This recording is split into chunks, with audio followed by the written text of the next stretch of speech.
What's going on, guys? So I picked up this log splitter today. I've needed one for a while, and frankly I'm getting too old to be huffing a maul and splitting my own wood. So picked up this log splitter. It's a 25-ton county line. Originally 1099, reduced for 900, as is reduced sale. They didn't know what was wrong with it, if anything. They did tell me I could bring it back to them if it had, an engine failure or something like that. But as far as they knew, there was nothing wrong with it. They thought it was probably a customer return for one reason or another. They weren't sure. So I brought it home and I pulled the dipstick for the hydraulic oil, and it was down 3/4 of a gallon. Checked the engine oil and that was overfilled. So we got those levels where they're supposed to be. We're going to do a first fire now. I haven't started this thing and I want to see if it's going to run. And then we'll run some wood through it.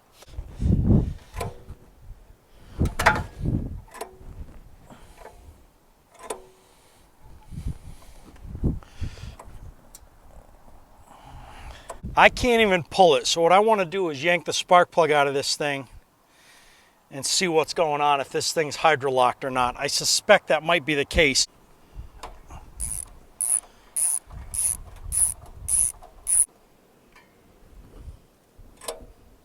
That's not the case.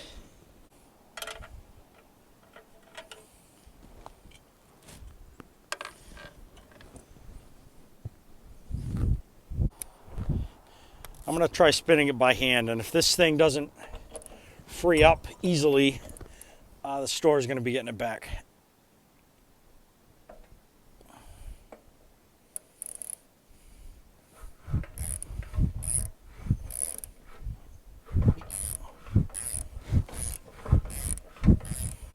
It's almost like it just had a tight spot there. I can't figure that out.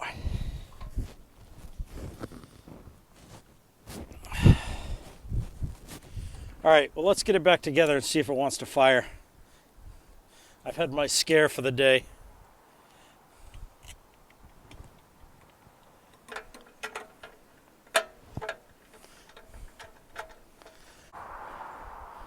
All right, guys, sorry, I thought I was recording and I wasn't. I pulled the air cleaner element off of this thing and I gave it some love juice directly down the carb. I pulled it a few times and it farted once, but it hasn't started.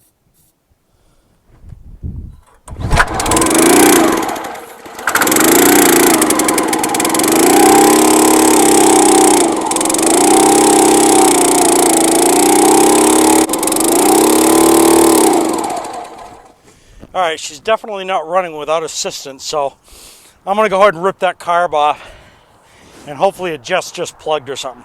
All right, guys, so I went ahead and I pulled the carburetor off camera, stripped it down, cleaned it all up. Aside from a little rust discoloration and water in there, I didn't see any blockages or anything like that.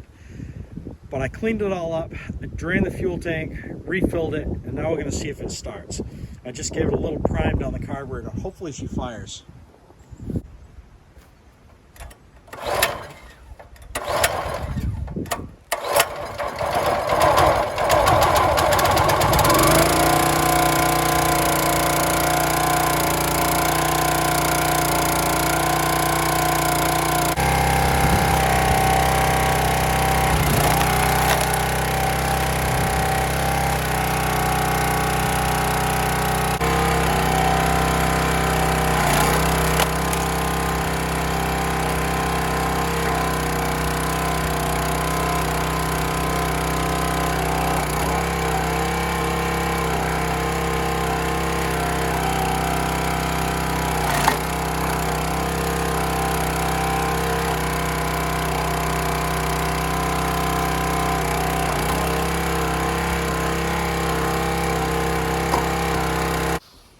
So we're going to try using this in the vertical position now, and I think we have to pull this pin in order to get this thing to stand up vertically. Yes, that's exactly right.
So my initial opinion is, for the price point, for somebody who doesn't, burn wood full time, this is probably a decent machine.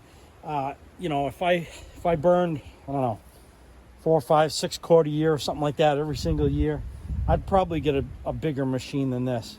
I don't burn wood. I actually heat my house with pellets, believe it or not, but I have a lot of trees on the property and I'm constantly taking them down, and I end up giving the wood away to family members or friends, so I split it up for that reason. So I think this machine suits my needs, but like I said, if I burn more wood, I'd probably get a bigger machine. Not to slight this machine in any way. I mean, it's advertised 25 tons. You have to understand that there's going to be limitations with it because of that. I am not a huge fan of Kohler engines, and that's what this has on it. I don't know anything about this SH 6.5 horsepower series. It might be a great engine, but just my opinion of them in the past, I haven't had the best of luck with, this single cylinder variations that they offer in a lot of their lawn tractors. So we'll see how this thing holds up over time. But so far I'm pleased. And I did tow this thing home today with my truck, about 9 miles from the place where I bought it. I just kept the speed down because these are itty bitty wheels and tires, and they can heat up pretty quick if you're going along too fast. Although I don't know if they could heat up today because it's about 10 degrees out here. But anyway, guys, I want to thank you for watching, and we will see you on the next video.